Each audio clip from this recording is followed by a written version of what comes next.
Church service में मैं Pentecostal holiness church Kanke की तरफ से मैं यीशु मसीह के मधुर नाम में आप सबों का स्वागत अभिनंदन करता हूँ। और हम लोग खुशकिस्मत है, खुश नसीबी है कि आज हम लोग ऑनलाइन इकट्ठा हुए हैं और उस जीवते मसीह की हम लोग मिलकर हम लोग आराधना कर रहे हैं। और मुझे विश्वास है कि आज जब हम लोग उसको आदर महिमा देंगे तो वह अपनी उपस्थिति हमें देंगे, वह हमसे बातें करेंगे, वह अपनी आत्मा से हमें भर देंगे। आइए प्रभु से आज के जय के दिन में आज की रोटी मांगे, आज की वचन मांगे। आइए हम लोग आराधना स्टार्ट करेंगे प्रार्थना के द्वारा।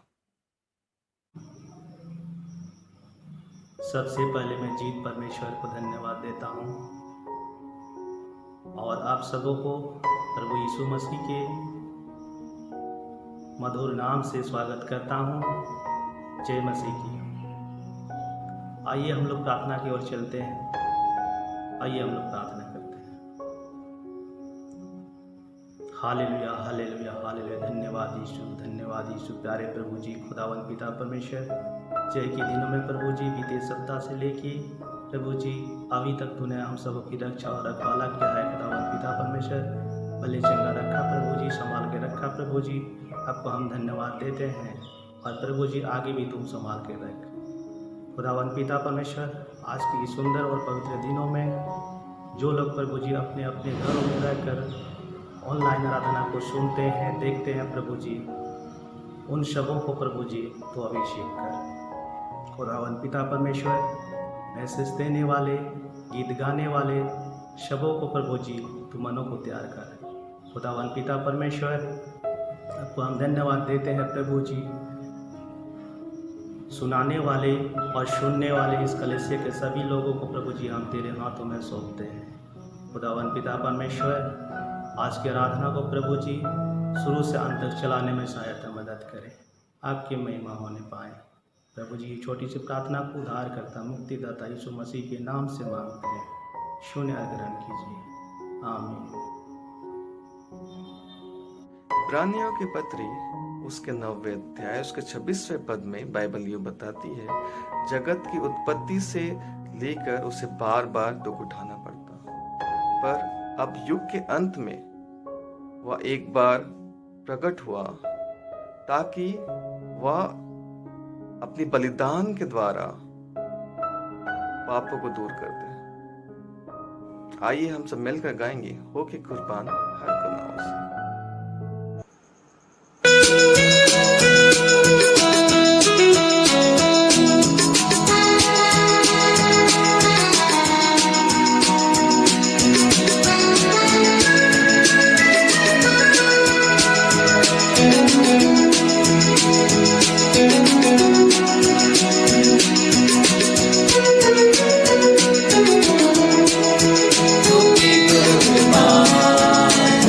Bye.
परमेश्वर का धन्यवाद और आप सभी को मेरी ओर से जय मसीह की।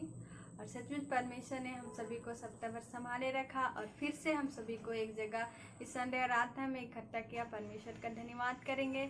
आइए हम लोग छोटी सी दुआ करेंगे।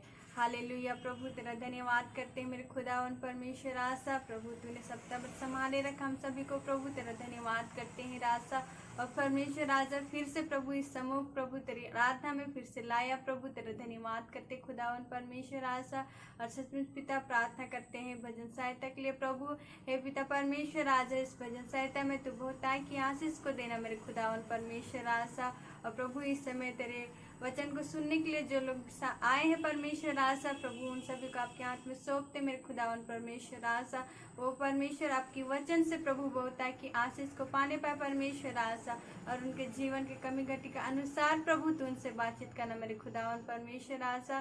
प्रभु तुम महान है मेरे खुदावन परमेश्वर आशा। प्रभु तूने हम सभी को प्रभु इतने दिन तक संभाले रखा, हर एक बीमारी से बचा रखा।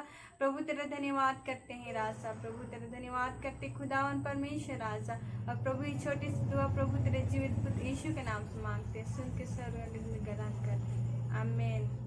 आइए हम लोग भजन सहायता 20 निकालेंगे और सचमुच आज के वचन हम लोग पढ़ेंगे 20। और सच में इसका जो हेडिंग है लिखा है विजय के लिए प्रार्थना। और सचमुच ये 1 से 9 तक है और हम लोग सब कोई जैसे पढ़ते हैं वैसे पढ़ेंगे।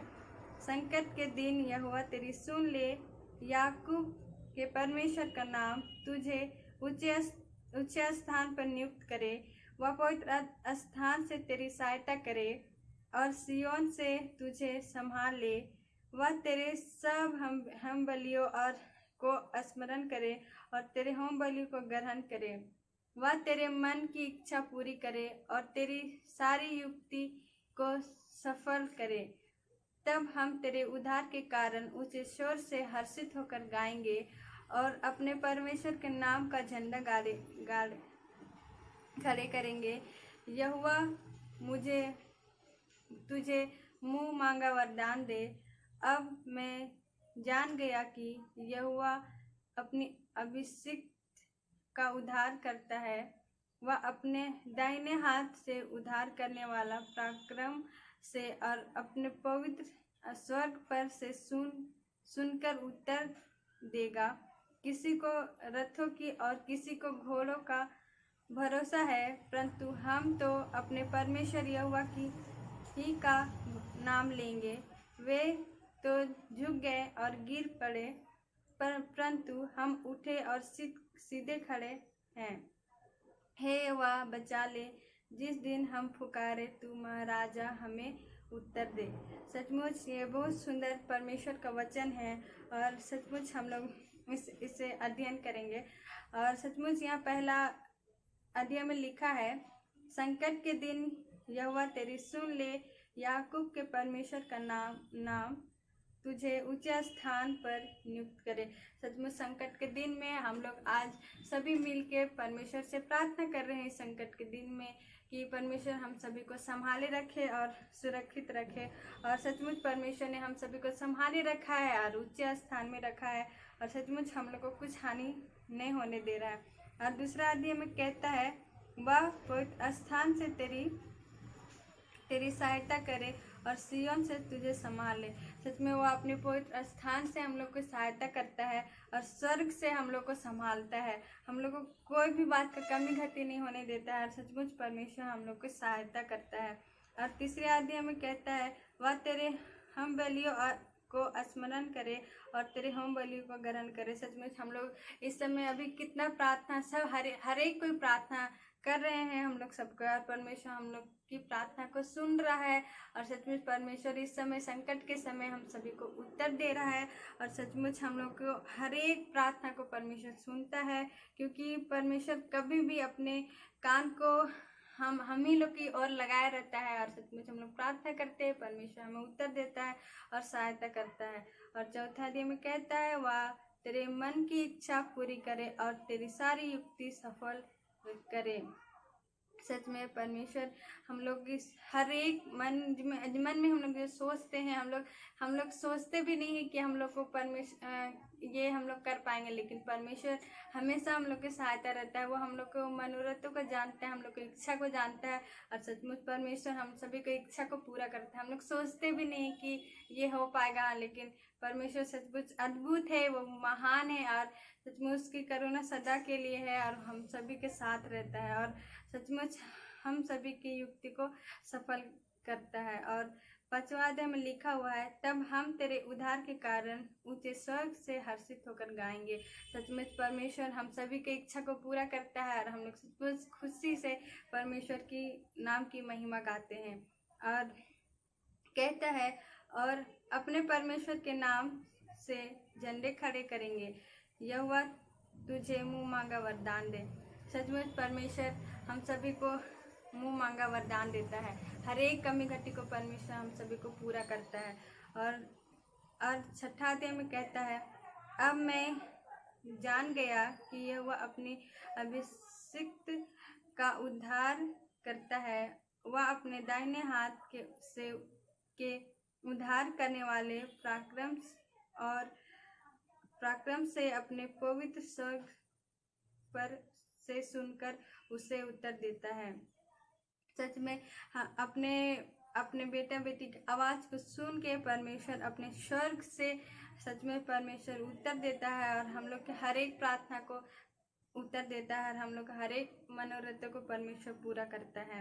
और 7वां अध्याय में कहता है, किसी को रथों का और किसी को घोड़ों का भरोसा है, परंतु हम तो अपने परमेश्वर यहोवा का नाम लेंगे। सच में आज इस संकट की घड़ी में कितने लोग दूसरे के पास जा रहे हैं, लेकिन वो लोग चाह रहे हैं कि इस बीमारी दुनिया से ख़त्म हो जाए, लेकिन हम लोग सभी भाई बहन, सभी विश्वासी लोग हम लोग परमेश्वर के पास आ रहे हैं। हम लोग परमेश्वर से प्रार्थना कर रहे हैं, उस पर भरोसा कर रहे हैं, और सचमुच अभी तक हम लोग खड़े हैं। जैसा कि परमेश्वर यहाँ वचन में कहता है, परंतु हम तो अपने परमेश्वर यहोवा का ही नाम लेंगे। और वे तो झुक गए और गिर पड़े, परंतु हम उठे और सीधे खड़े हैं। सचमुच परमेश्वर अभी तक हम सभी को संभाले रखा है, सीधा खड़ा रखा है। सचमुच परमेश्वर हम सभी को कभी नहीं छोड़ता है, कभी नहीं त्यागता है। हम लोग परमेश्वर को भूल जाते हैं, लेकिन परमेश्वर हम सभी को कभी नहीं भूलता है। और यहाँ 9वां अध्याय में कहता है, हे यहोवा बचा ले, जिस दिन हम पुकारे तो महाराजा हमें उत्तर दे। सच में हम लोग परमेश्वर को पुकारते हैं, हम लोग परमेश्वर को बोलते हैं, परमेश्वर हमें बचा ले, और सचमुच परमेश्वर हम सभी को बचाता है। और सचमुच स्वर्ग से परमेश्वर हम सभी को उत्तर देता है। हमें हमारी हर एक प्रार्थना को परमेश्वर उत्तर देता है, क्योंकि परमेश्वर महान है, वो जीवित है, और हम सभी को प्रार्थना को सुनता है। और सचमुच इस वचन से आप सबको को आशीष मिलने पाए। और सच में मेरी ओर से फिर से सभी को जय मसीह। भजनकार अपने भजन 121वें अध्याय उसके 5वां और 6वां पद में ऐसा कहते हैं कि यहोवा तेरे रक्षक है, यहोवा तेरे दाहिनी ओर तेरी आड़ है। ना तो दिन के धूप से ना रात की चांदनी से तेरी कुछ हानि होगी। आइए ऐसे ज्योति मसीह की चरणों में आए, जो हमारा रक्षक है, जो इस संसार की, इस सृष्टि का रचयिता है, उसकी हम लोग आराधना करेंगे। आइए अपने मन को वचनों के लिए तैयार करें, और हम लोग मिलकर गाएंगे, सारे सृष्टि की मालिक तुम ही हो, सारे सृष्टि के रक्षक तुम ही हो।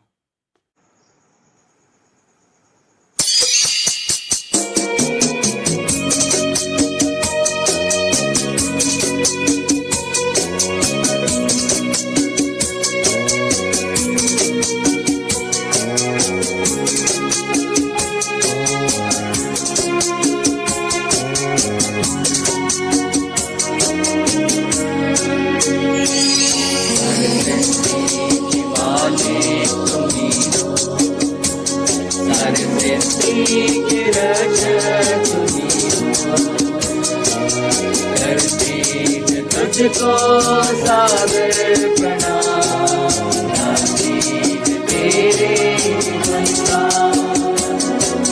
सृष्टि के मालिक तुम ही हो, सारी सृष्टि के रक्षक तुम ही हो। करते तुझको सादर प्रणाम, नासीब तेरे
करुणा नंदन हमारा तेरा है शैतान को छूने न देना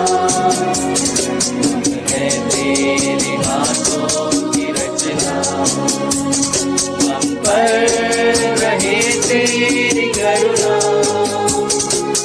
नंदन हमारा तेरा है शैतान को छूने न देना हालेलुया हालेलुया हालेलुया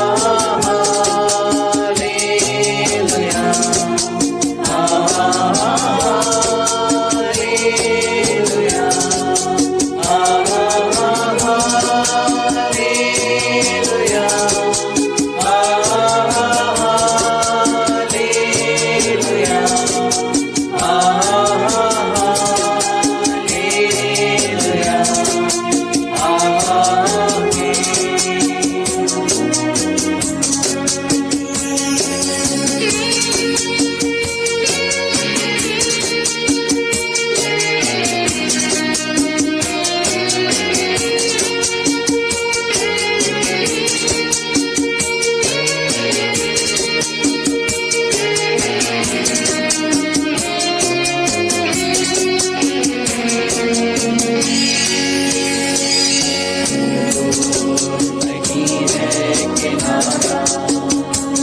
धीरज को हमारे बढ़ाना जीवन की हमारी नैया को सागर में धोने न देना अब दूर नहीं है किनारा धीरज को हमारे बढ़ाना जीवन की हमारी नैया को सागर में खोने न देना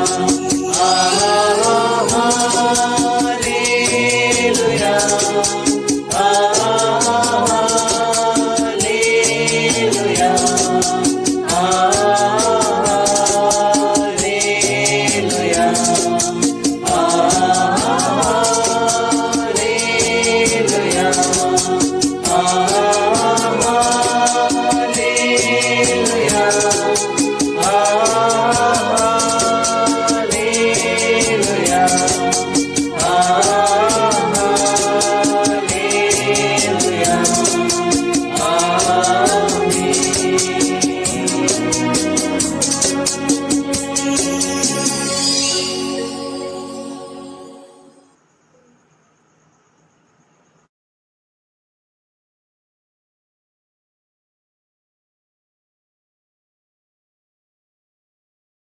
हालेलुया। प्रभु परमेश्वर का धन्यवाद हो।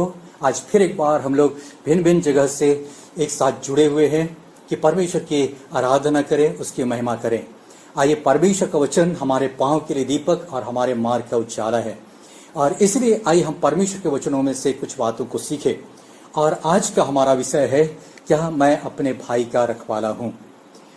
बाइबल में एक अति महत्वपूर्ण सवाल पाया जाता है, और एक न एक दिन ऐसा आने वाला है जबकि अदम से उत्पन्न होने वाले हर एक आखिरी व्यक्ति तक को इसका जवाब देना होगा। यह सवाल है जो उत्पत्ति की पुस्तक 4 अध्याय उसका 9 पद में पाया जाता है। यहोवा ने कैन से पूछा, तेरा भाई हाबिल कहाँ है? उसने कहा, मालूम नहीं, क्या मैं अपने भाई का रखवाला हूं?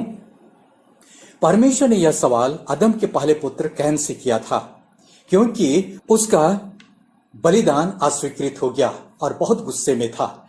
उस समय अदम के 2 ही पुत्र थे, कैन और हाबिल। कैन खेती करने वाला किसान था और हाबिल भेड़ बकरियों का रखवाला। उनके बारे में बहुत विस्तार से तो जानकारी उपलब्ध नहीं है, किंतु वचन बताता है कि दोनों ने परमेश्वर को बलिदान चढ़ाने का निश्चय किया।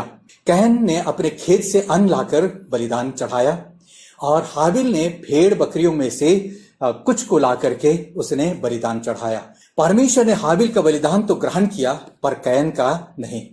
कैन बहुत क्रोधित हुआ। तब परमेश्वर ने उसको सावधान किया उत्पत्ति 4:5-9 में लिखा है, तब यहोवा ने कैन से कहा, तू क्यों क्रोधित हुआ और तेरे मुंह पर उदासी क्यों छा गई है? यदि तू भला करे तो क्या तेरी भेंट ग्रहण ना की जाएगी? और यदि तू भला न करे तो पाप द्वार पर छिपा रहता है और उसकी लालसा तेरी ओर होगी और तू उस पर प्रभुता करेगा। तब कैन ने अपने भाई हाबिल से कुछ कहा, और जब वे मैदान में थे तब कैन ने अपने भाई हाबिल पर चढ़कर उसे घात किया। तब यहोवा ने कैन से पूछा, तेरा भाई हाबिल कहाँ है? उसने कहा, मालूम नहीं, क्या मैं अपने भाई का रखवाला हूं? तो ये जवाब जो कैन ने परमेश्वर को दिया, उसने जवाब दिया, मुझे नहीं मालूम, क्या मैं अपने भाई का रखवाला हूं? दरअसल उसने अपने भाई की हत्या कर दी थी और परमेश्वर के सामने अपने आप को जस्टिफाई करने के लिए या अपने गुनाहों को ढकने के लिए उसने कहा, क्या मैं अपने भाई का रखवाला हूं? परमेश्वर ने कैन के बलिदान को क्यों ग्रहण नहीं किया? परमेश्वर का क्या डिमांड था, क्या मांग था? यह अलग विषय है, आज उन पर अध्ययन नहीं करेंगे। वैसे परमेश्वर की मांग पर मनुष्य का कोई नियंत्रण नहीं, या हम उसकी मांगों को नहीं बदल सकते हैं, लेकिन हम अपने रिस्पॉन्स या अपने प्रत्युत्तर पर हम नियंत्रण कर सकते हैं। कैन के क्रोध के कारण परमेश्वर ने उसे सावधान किया था, क्योंकि वो बहुत क्रोधित हो गया था। उसने कहा, पाप द्वार पर छिपा रहता है और उसकी लालसा तेरी ओर होगी, यानी वो तुझको चाहेगा और तुझे उस पर प्रभुता करना है, यानी उसको नियंत्रित करना है। अर्थात जब भी मनुष्य क्रोधित होता है, पाप द्वार पर छिपा रहता है ताकि उस मनुष्य से गलत काम कराए, परमेश्वर के विरुद्ध कदम उठाने को उसको उस्काए। लेकिन उसे नियंत्रित करने का जिम्मेदारी मनुष्य को दिया गया है कि तू उस पर प्रभुता करना, तू उस पर प्रभुता करेगा, तुझे उसे नियंत्रित करना होगा। दूसरे शब्दों में, तुझे उसे अपने वश में करना होगा।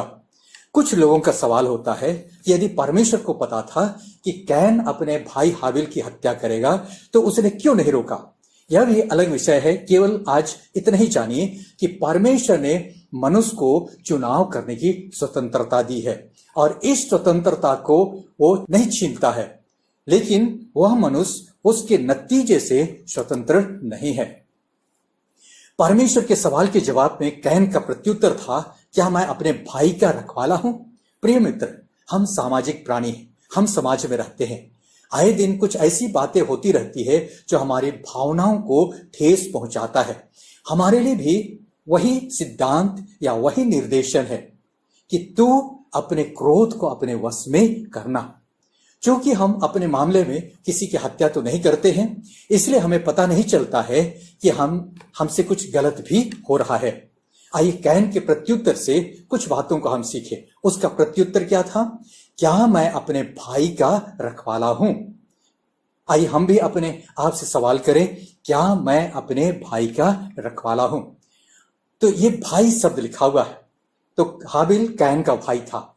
लेकिन आरंभिक कलीसिया में जितने भी भिन्न भिन्न जातियों में से और कई जगह से लोग जो प्रभु यीशु को ग्रहण करते थे, और आरंभ की कलीसिया में जो लोग मिलते जाते थे, वे एक दूसरे को भाई या बहन के रूप में उनको संबोधित करते थे।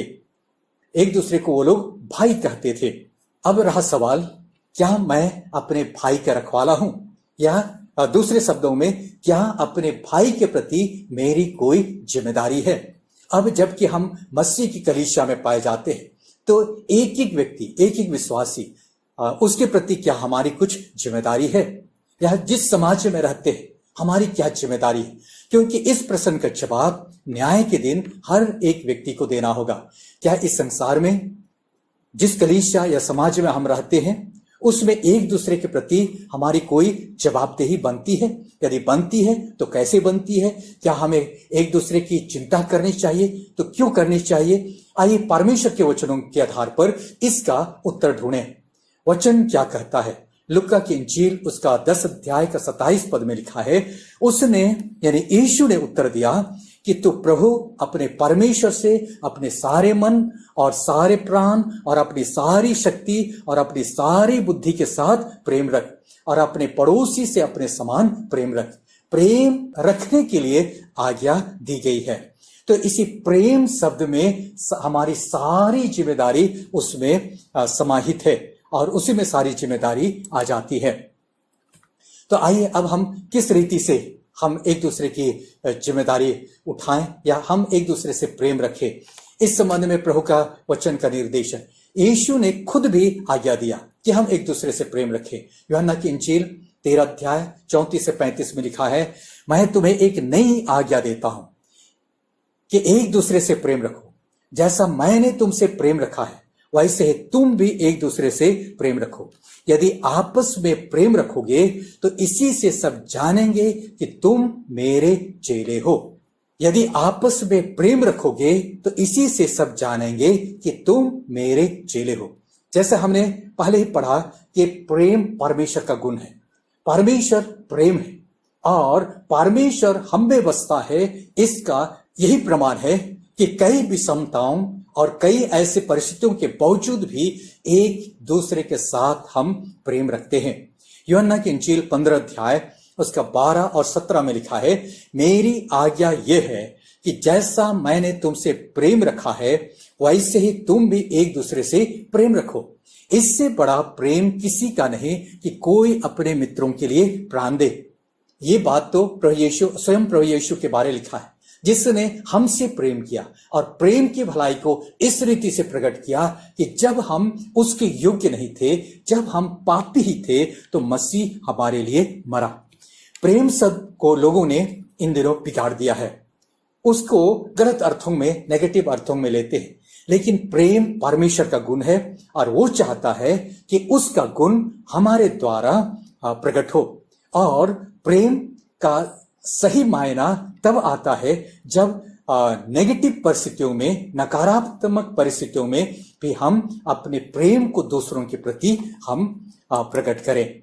उसके आगे पौलुस ने भी प्रभु के वचन में लिखा, रोमियों की पत्री उसका 13 अध्याय का 8 में लिखा है, आपस के प्रेम को छोड़ और किसी बात में किसी के कर्जदार न हो। प्रेम को छोड़ और किसी बात में किसी के कर्जदार न हो, क्योंकि जो दूसरे से प्रेम रखता है उसी ने व्यवस्था पूरी की। व्यवस्था क्या है? परमेश्वर की आज्ञा, उसका नियम। तो हम परमेश्वर के नियम, उसकी व्यवस्था, उसका नियम को या उसके मांग को हम कैसे पूरा कर सकते हैं? एक दूसरे से प्रेम रख करके।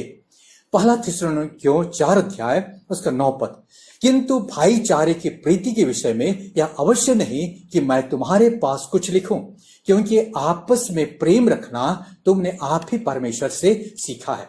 परमेश्वर सिखाता है। यीशु के द्वारा परमेश्वर ने अपने प्रेम को प्रकट किया।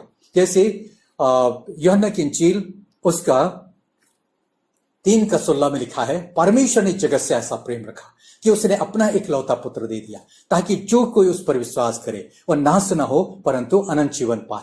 यहां पर भी परमेश्वर का प्रेम जब हम पापमय दशा में थे, उसने यीशु मसीह अपने प्रिय पुत्र को देकर उसने प्रकट किया। पत्रस की पत्री में भी इसके बारे में हम लोग पाते हैं। पहला पत्रस 1:22 में लिखा है, सो जबकि तुमने भाईचारे की निष्कपट प्रीति के निमित्त सत्य मानने से अपने मनों को पवित्र किया है, तो तन मन लगाकर एक दूसरे से अधिक प्रेम रखो। तन मन लगाकर एक दूसरे से अधिक प्रेम रखो। पहला यूहन्ना 4 अध्याय 11 से 12 में लिखा है। इसके अलावे यूहन्ना के पत्रियों में भी हम लोग पाते हैं, उसने भी हमें निर्देशित किया कि हम एक दूसरे से प्रेम रखें। पहला यूहन्ना 3 अध्याय के 11 में लिखा है, क्योंकि जो समाचार तुमने आरंभ से सुना वह यह है कि हम एक दूसरे से प्रेम रखें। और यहां पर भी कैन का जिक्र किया गया है, और कैन के समान ना बने जो उस दुष्ट से था और जिसने अपने भाई को घात किया। और उसे किस कारण घात किया? इस कारण कि उसके काम बुरे थे और अपने भाई के काम, उसके भाई के काम धर्म के थे। और उसकी आज्ञा यह है कि हम उसके पुत्र यीशु मसीह के नाम पर विश्वास करें और जैसा उसने हमें आज्ञा दी है उसी के अनुसार आपस में प्रेम रखें। तो यहां पर भी कैन का जिक्र किया गया है। उसने प्रेम नहीं रखा, जिसके कारण अपने भाई को घात किया। क्रोध का परिणाम, आखिरी परिणाम एक का हत्या हो गया। इसीलिए तुम कैन के समान ना बनो लिखा है। आगे लिखा है, हे प्रियो, हम आपस में प्रेम रखें, क्योंकि प्रेम परमेश्वर से है, और जो कोई प्रेम करता है वह परमेश्वर से जन्मा है और परमेश्वर को वो जानता है। जो प्रेम नहीं रखता वो परमेश्वर को नहीं जानता है, क्योंकि परमेश्वर प्रेम है। प्रेम परमेश्वर का गुण है। जो प्रेम करता है, एक दूसरे से प्रेम रखता है, तो वो परमेश्वर को जानता है। ऐसा हमने पढ़ा। पहला यूहन्ना 4:11-12 में भी लिखा है, हे प्रियो, जब परमेश्वर ने हमसे ऐसा प्रेम किया, जो हमको भी आपस में प्रेम रखना चाहिए। हमें प्रेम रखने के लिए सिखाता है। परमेश्वर को कभी किसी ने नहीं देखा। यदि हम आपस में प्रेम रखें तो परमेश्वर हमें बना रहता है और उसका प्रेम हमें सिद्ध हो गया है। जैसे यहाँ वचन में लिखा है, परमेश्वर को किसी ने नहीं देखा। यदि हम आपस में प्रेम रखें तो परमेश्वर हमें बना रहता है। परमेश्वर को किसी ने नहीं देखा, लेकिन हम दिखाते हैं एक दूसरे के साथ प्रेम करके, और वो हमें सिद्ध हो गया है। अभी कई वचनों को हमने पढ़ा और उस वचन के अनुसार हमने ये सीखा कि हमें प्रेम करना है। प्रेम करने के द्वारा हम अपने सारी जिम्मेदारियों को प्रकट करते हैं। अब आइए हम लोग उसको थोड़ा सा और विश्लेषण करें कि किस रीति से हमारा प्रेम के द्वारा हम अपने जिम्मेदारियों को पूरा कर सकते हैं। जैसे कैन ने परमेश्वर को जवाब दिया, क्या मैं अपने भाई का रखवाला हूं? अब इन वचनों के अनुसार हम कह सकते हैं, हाँ, हम अपने भाई के रखवाले हैं। आइए हम जब अपने भाई के रखवाले हैं तो उस रखवालेपन को कैसे प्रकट करें, परमेश्वर के प्रेम को हम कैसे प्रकट करें। नंबर 1, एक दूसरे को ग्रहण करके। रोमियो 15:7 में लिखा है, इसलिए जैसा मसीह ने भी परमेश्वर की महिमा के लिए तुम्हें ग्रहण किया है, वैसे ही तुम भी एक दूसरे को ग्रहण करो। कई बार हम लोग एक दूसरे को किस रीति से ग्रहण करते हैं? क्या वो हमारे सामाजिक स्तर का है कि नहीं? क्या वो हमारे स्टेटस से वो मेल खाता है कि नहीं? तो कई प्रकार का भेदभाव हम रखते हैं, लेकिन यह प्रभु का वचन कहता है, जैसा मसीह ने भी परमेश्वर की महिमा के लिए तुम्हें ग्रहण किया, वैसे तुम भी एक दूसरे को ग्रहण करो। हम उसके योग्य नहीं थे, लेकिन उसने हमें ग्रहण किया। रोमियो 5:8 में, परंतु परमेश्वर ने हम पर अपने प्रेम की भलाई इस रीति से प्रकट किया कि जब हम पापी ही थे तभी मसीह हमारे लिए मरा।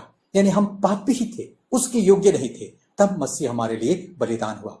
हम कई बार लोगों को उस आधार पर ग्रहण करते हैं कि वो हमारे शर्तों को पूरा करे, हम हमारे इच्छा के अनुसार उसका जीवन हो, लेकिन परमेश्वर ने हमें बिना शर्त ग्रहण करने के लिए उसका वचन कहता है। मत्ती 5:46-47 में लिखा है, क्योंकि यदि तुम अपने प्रेम रखने वालों ही से प्रेम रखो तो तुम्हारे लिए क्या लाभ? क्या महसूल लेने वाले भी ऐसा नहीं करते? और यदि तुम केवल अपने भाइयों को ही नमस्कार करो तो कौन सा बड़ा काम करते हो? क्या अन्य जाति भी ऐसा नहीं करते? यानी दूसरे लोगों से भी बढ़कर हमारा ये प्रेम प्रकट होने की आवश्यकता है। यानी जो हमें नमस्कार करते हैं उनको नमस्कार करें, जो हमसे प्रेम करते हैं उनसे प्रेम रखे, जो हमारा आदर करते हैं उन्हीं को आदर करे। तो परमेश्वर कहता है कि ये तो परमेश्वर का वो अनकंडीशनल प्रेम नहीं है। दूसरी बात, एक दूसरे के लिए उन्नति का कारण बन के। रोमियो 14:19 में लिखा है, इसलिए हम उन बातों का प्रयत्न करें जिनसे मेल मिलाप और एक दूसरे का सुधार हो। यह हिंदी बाइबल में सुधार शब्द लिखा हुआ है, लेकिन इंग्लिश बाइबल में है एडिफाई। सुधार के लिए जो शब्द लिखा हुआ है वो एडिफाई, यानी उन्नति का कारण, यानी मेरे कारण से अगले व्यक्ति का किसी न किसी रीति से उन्नति होने पाए। इसका अर्थ है कि परमेश्वर चाहता है कि हम एक दूसरे की उन्नति का कारण बने। हम परमेश्वर के प्रेम को कैसे प्रकट कर सकते हैं? पहला चीज हमने सीखा कि बिना शर्त हम एक दूसरे को ग्रहण करें। उसके बाद दूसरी चीज जो हम सीख रहे हैं वो है एक दूसरे के लिए उन्नति का कारण बने, और यह अपने आप नहीं हो जाता है। इसके लिए इंटेंशनली प्रयास करने की आवश्यकता पड़ती है, सोच समझ करके, यानी पहल करने की आवश्यकता पड़ती है। इसके लिए क्या एक दूसरे के जरूरतों को हम लोग समझ पाते हैं? यानी जहां कहीं आप जरूरत देखें जहां पर कहीं आप उसके उन्नति का कारण देखें तो वहां हमें पहल करने की आवश्यकता है। एक व्यक्ति अलग अलग रीति से, हर एक व्यक्ति योग्य है, परमेश्वर ने अलग अलग योग्यता दिया। आप अपनी योग्यता के अनुसार एक दूसरे का उन्नति का कारण बने। आइए खुद से पूछे कि आप अपनी योग्यता का उपयोग करके कितने लोगों के लिए उन्नति का कारण बने हैं, और यदि आप उन्नति का कारण बने हैं तो प्रभु आपको बहुत ताकत के साथ आशीष दे और भी अधिक बढ़ाए। लेकिन यदि आज तक आप किसी के उन्नति का कारण नहीं बने हैं तो अब आवश्यकता है कि इसी सप्ताह से आप किसी न किसी एक व्यक्ति के लिए किसी तरीके से उसके उन्नति का कारण आप बने। तीसरी बात, एक दूसरे की सेवा करके। गलातियों की पत्री 5 अध्याय उसका 13 पद में लिखा है, हे भाइयों, तुम स्वतंत्र होने के लिए बुलाए गए हो, परंतु ऐसा न हो कि यह स्वतंत्रता शारीरिक कामों के लिए अवसर बने, वरन प्रेम से एक दूसरे के दास बनो। यहां पर दास शब्द का प्रयोग किया गया है। दास शब्द का अर्थ ऐसे लोग जो सेवा करते हैं। पुराने जमाने में दास हुआ करते थे, उन्हें कुछ नहीं दिया जाता था और बिना लाभ के वो लोग अपने स्वामी की सेवा करते थे। परमेश्वर का वचन कहता है कि हम एक दूसरे की सेवा निस्वार्थ भाव से करें, ये सोच करके नहीं कि इसके बदले में हमें क्या मिलेगा। विशेषकर उनकी सेवा जो समाज में किसी न किसी रीति से कमजोर है, या आर्थिक रीति से, या शैक्षणिक दृष्टि से, या और प्रकार से जो कमजोर है, उनकी हम सेवा करें। प्रभु यीशु ने अपने चेलों का पांव धोया और धोने के बाद उनसे कहा, मैंने गुरु होकर के तुम्हारे पांव धोए हैं, इस प्रकार मैंने तुम्हें नमूना दिखा दिया है, तुम भी एक दूसरे के साथ ऐसा ही किया करो। यीशु ने हमें नमूना दिखा दिया, अब हमें करने की आवश्यकता है कि एक दूसरे की हम सेवा करें। चौथी बात, एक दूसरे को संभालने के द्वारा हम परमेश्वर के प्रेम को सिद्ध कर सकते हैं, अपनी जिम्मेदारियों को पूरा कर सकते हैं, अपने भाई का रखवाला बन सकते हैं। गलातियों 6 अध्याय 1 से 2 में लिखा है, हे भाइयों, यदि कोई मनुष्य किसी अपराध में पकड़ा जाए तो तुम जो आत्मिक हो नम्रता के साथ ऐसे को संभालो। यहां पर प्रभु का वचन कहता है कि जो व्यक्ति किसी कारण से किसी पाप में या गलती में या किसी ऐसी चीजों में गिर जाए या पकड़ा जाए तो ऐसे लोगों को बहिष्कार, यानी कामों का जरूर हमें बहिष्कार करने की आवश्यकता है, लेकिन व्यक्ति को बहिष्कार करने के बदले हम उनको संभालें, उनको फिर से सही रास्ते पर लेकर के आए।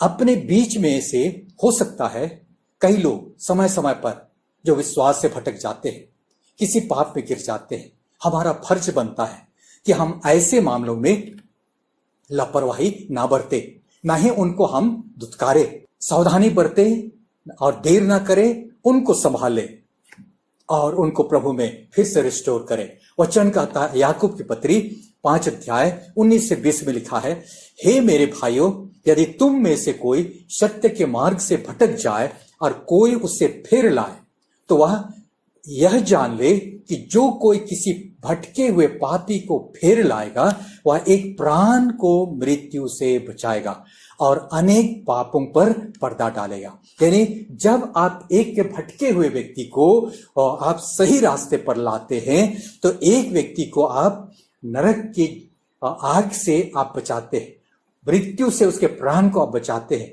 उसके पापों पर आप पर्दा डाल दे रहे हैं।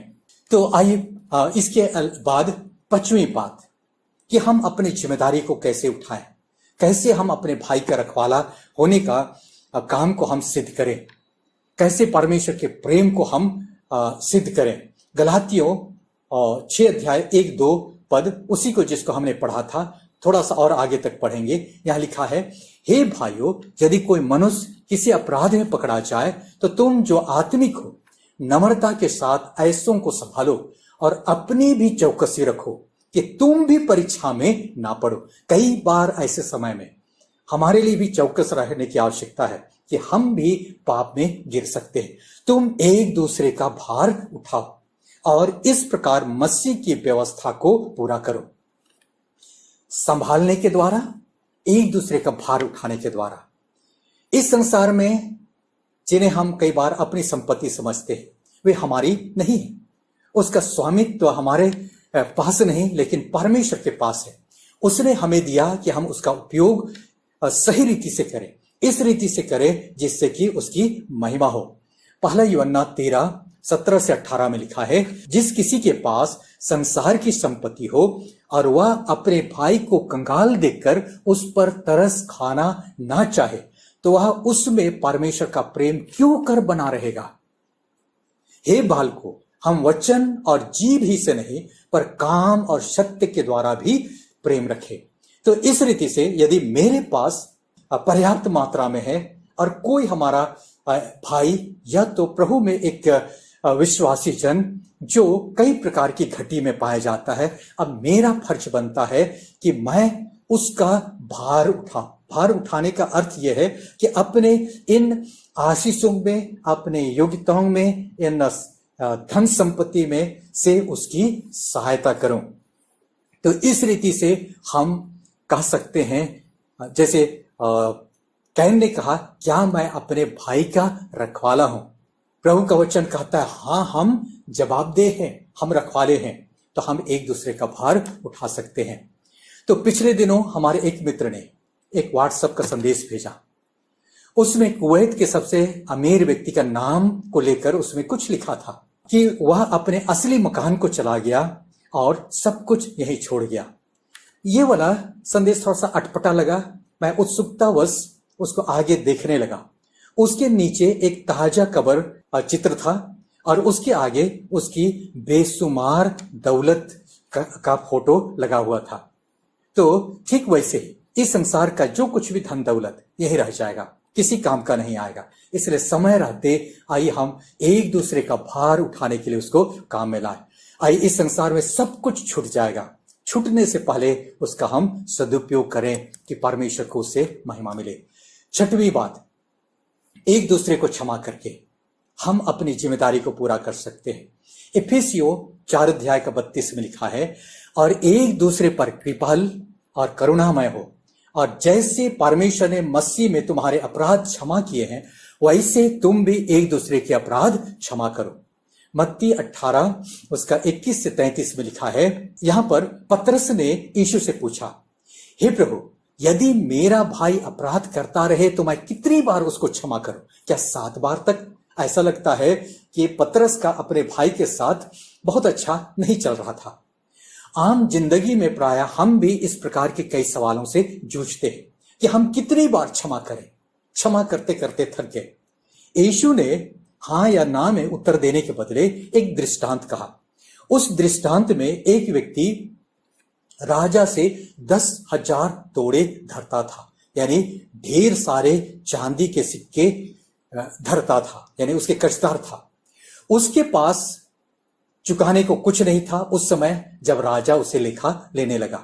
तो उसने विनती की, राजा ने उस पर तरस खाया और उसको माफ कर दिया। जब वह राजा के पास से जा रहा था, उसने चैन की सांस ली होगी और उसको एक संगी दास मिला जो इस व्यक्ति से 50 दिनार धरता था। तोड़ों के सामने दिनार का कोई वैल्यू नहीं। एक दिनार एक दिन की मजदूरी के बराबर। वो 50 दिनार धरता था। उससे देखकर वो आग बबूला हुआ। जब ये व्यक्ति गिड़गिड़ाने लगा तो भी उसकी एक नहीं सुनी और गिड़गिड़ाने के बावजूद भी उसको उसने जेल में डाल दिया कि जब तक पाई पाई ना भर दे तब तक जेल से ना छूटने पाए। तब इसको देख करके उसके संगी दासों को अच्छा नहीं लगा। उन्होंने राजा तक ये खबर पहुंचाया। तब राजा को जब मालूम हुआ, उसने उसको बुलाया। उससे कहा, हे दुष्ट दास, तूने जो मुझसे विनती की और मैंने तेरा पूरा कर्ज क्षमा कर दिया, सो जैसा मैंने तुझ पर दया की वैसे क्या तुझे भी अपनी संगी दास पर दया करना नहीं चाहिए था? और उसके स्वामी ने क्रोध में आकर उसे दंड देने वालों के हाथ में सौंप दिया कि जब तक वह सब कर्ज ना भर दे तब तक उनके हाथ में रहे। यीशु मसीह ने मत्ती 6:15 में कहा, यदि तुम मनुष्यों के अपराध क्षमा ना करोगे तो तुम्हारा पिता भी तुम्हारे अपराध क्षमा ना करेगा। तो ये वाला इलस्ट्रेशन हमें बहुत अच्छा इस बात को बताता है कि हम एक दूसरे को क्षमा करें। 7वीं बात, एक दूसरे के अधीन में रहें। इफिसियों 5 उसका 21 पद में लिखा है, और मसीह के भय से एक दूसरे के अधीन रहो। और मसीह के भय से एक दूसरे के अधीन रहो। परमेश्वर के इस वचन का अर्थ है कि हम एक दूसरे का कदर करें, एक दूसरे का सम्मान करें, किसी के विरुद्ध में डेंग ना मारें। तो अलग अलग फिलोसॉफी में अलग अलग लोगों का अलग अलग विचारधारा है, उन पर हम लोग नहीं चाहेंगे और उनको क्रिटिसाइज करना हमारा काम नहीं। तो अलग अलग फिलोसॉफी में लोग एक दूसरे के प्रति नाना प्रकार का भेदभाव रखते हैं।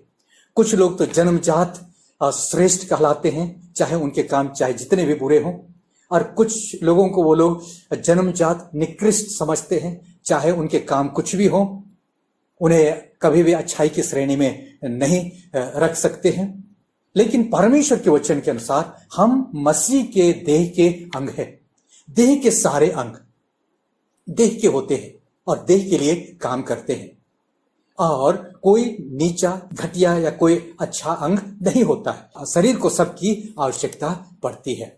8वीं बात, एक दूसरे को संगति प्रदान करें।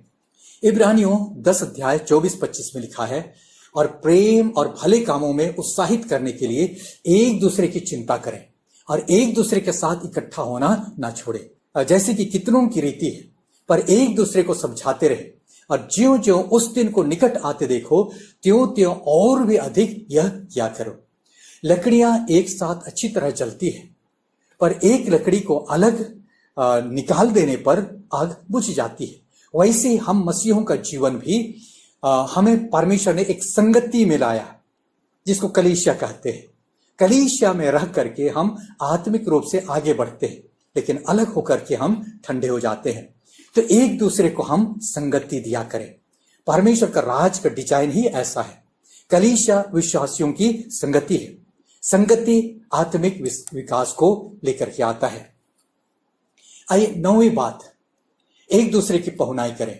पहला पत्रस 4 अध्याय 8 से 10, और सब में श्रेष्ठ बात यह है, एक दूसरे से अधिक प्रेम रखो, क्योंकि प्रेम अनेक पापों को ढांप देता है। प्रेम बिना कुड़कुड़ाए एक दूसरे की पहुनाई करो। जिससे जो वरदान मिला है वह उसे परमेश्वर के नाना प्रकार के अनुग्रह के भले भंडारियों की नाई एक दूसरे की सेवा में लगाए। यहां पर पहुनाई करने के बारे में कहा गया है कि प्रेम करो, और आगे लिखा हुआ है बिना कुड़कुड़ाए पहुनाई करो, यानी पहुनाई करके एक दूसरे की खातिरदारी करके हम परमेश्वर के प्रेम को प्रकट कर सकते हैं। भले ही पहुनाई का तरीका पहले और अभी में बदल गया, लेकिन पहुनाई संबंधों को मजबूत करने के लिए सबसे बड़ा तरीका है। पहुनाई करने में एक दूसरे की सेवा करने का अवसर मिलता है। वचन के अनुसार उन लोगों पर उपकार करें जो हमें बदला ना चुका सके। वचन कहता है जिससे जो वरदान मिला है वह उसे परमेश्वर के नाना प्रकार के अनुग्रह के भले भंडारियों की नाई एक दूसरे की सेवा में लगाए। सेवा करना अपने धन को निवेश करने की तरह है, जो कुछ समय के बाद उसका प्रतिफल मिलता है। यह खेत में बीज बोने की तरह है, जो कटनी के समय उसका प्रतिफल हमें मिलता है। आइए आज का विषय क्या था? कैन ने परमेश्वर को क्या जवाब दिया? क्या मैं अपने भाई का रखवाला हूं? दरअसल हम एक दूसरे के रखवाले हैं। उसने यह कथन अपने गुनाहों पर पर्दा डालने के लिए कहा था, लेकिन हर व्यक्ति के लिए जिम्मेदारी है कि एक दूसरे की जिम्मेदारी को निभाए। इन वचनों में एक दूसरे के संबंध में जो कुछ कहा गया है उससे निश्चय होता है कि हमें एक दूसरे के प्रति जिम्मेदारी प्रदान की गई है। एक दूसरे के संबंध में जिम्मेदारी प्रदान की गई, उसे पूरा न करने पर परमेश्वर हमसे उसका पूरा एक दिन हिसाब लेगा। इसके लिए हमारे पास एक सवाल है कि हम कितना अच्छा कर रहे हैं। हमें खुद को जांचने की आवश्यकता है कि इस संबंध में हम कितने प्रभावशाली हैं। एक दूसरे के प्रति अपनी जिम्मेदारियों को पूरा करने में हम कितने सक्षम हैं। तो आइए अपने गुनाहों पर पर्दा डालने की आवश्यकता ना पड़े कि क्या मैं अपने भाई का रखवाला हूं, ऐसे कहने की आवश्यकता ना पड़े।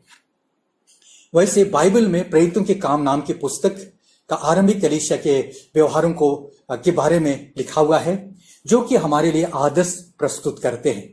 पौलुस जगह जगह जाकर विश्वासियों का झुंड वो तैयार करते जाता था, बाद में फिर वहां जा जा करके उन्हें परमेश्वर का वचन सिखाया करता था।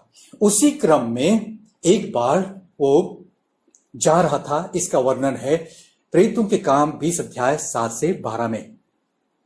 यहां लिखा है, सप्ताह के पहले दिन जब हम रोटी तोड़ने के लिए इकट्ठे हुए तो पौलुस ने जो दूसरे दिन चले जाने पर था उनसे बातें की और आधी रात तक बातें करता रहा।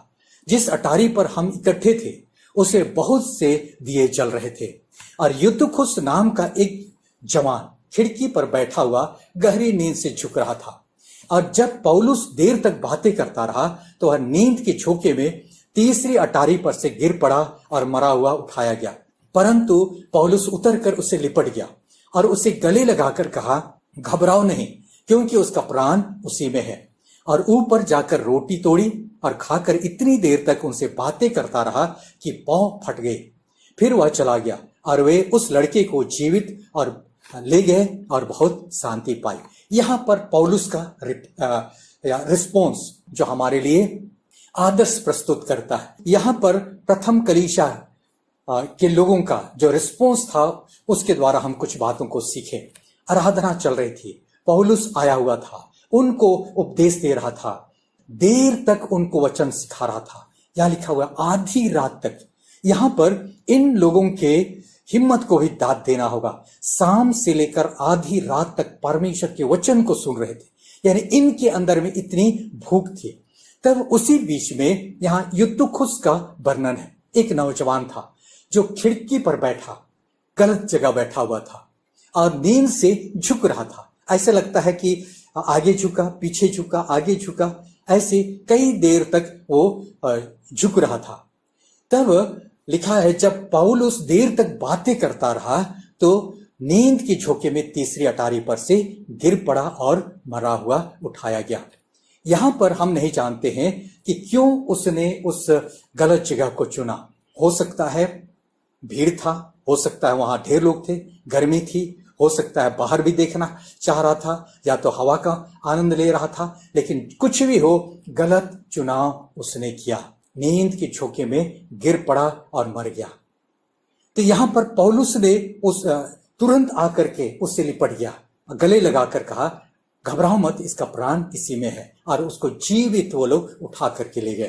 तो यहां पर पौलुस का जो रिस्पॉन्स, उसको भला बुरा नहीं कहा, लेकिन उतर गया, उसे लिपट करके उसको जीवित करके वो ले गया और उन्हें शांति मिली। आज भी हमारे कलीसिया में, हमारे समाज में कई लोग ऐसे होंगे जिनके बारे में कभी कभी हो सकता है ऐसा हमें मन करेगा कि हम प्रभु को जवाब दे कि क्या मैं अपने भाई का रखवाला हूं? जवाब तो यही है कि हम उसके रखवाले हैं। और 9 बातों को हमने सीखा कि किस रीति से हम इस रखवालेपन को पूरा करें। परमेश्वर ने प्रेम करने के लिए कहा, उस जिम्मेदारी को हम कैसे पूरा करें। प्रभु आप सबको बहुतायत के साथ आशीष दे। आइए हम लोग प्रार्थना करें। सर्वशक्तिमान प्रभु परमेश्वर, हम तेरा धन्यवाद करते हैं तेरे वचनों के लिए। प्यारे प्रभु, तेरा वचन हमें कई बातों को सिखाता है प्यारे प्रभु जी, कि हम एक दूसरे के रखवाले हैं, एक दूसरे के प्रति हमारे ऊपर में जिम्मेदारी है। हम ऐसे इग्नोर नहीं कर सकते हैं, लेकिन उसका जवाब हमें देना होगा। तो कैन के पास आया और उसको जवाब तलब किया और उसको उसकी सजा भी मिली। हे प्रभु परमेश्वर, हम वैसा ना बने, हम ढीठ ना बने, लेकिन प्रभु परमेश्वर अपनी जिम्मेदारियों को पूरा करे। हे प्रभु, एक दूसरे की सहायता करे, एक दूसरे को संभाले, एक दूसरे से प्रेम रखे, एक दूसरे को ग्रहण करे, एक दूसरे की उन्नति का कारण बने। इस रीति से प्यारे प्रभु जी, एक दूसरे की उन्नति का कारण हम लोग बन सके और तुझको भावता हुआ जीवन जी सके, अपनी जिम्मेदारियों को पूरा कर सके, तेरी महिमा कर सके और न्याय के दिन हम प्यारे प्रभु जी तेरे तुझको फेस करने के योग्य बन सके। सारी बातों के लिए आदर और महिमा तुझी को देते हैं। जितने लोग हमारे इस आराधना से जुड़े हुए हैं, एक एक के घर परिवार को भी तो आशीष दे और इसी सप्ताह से उस प्रेम को पूरा करने के लिए सहायता कर। अपनी जिम्मेदारियों को के प्रति सजग बना और तेरी महिमा कर सके। यीशु के नाम से आमीन। प्रभु बहुतायत के साथ आशीष दे। धन्यवाद।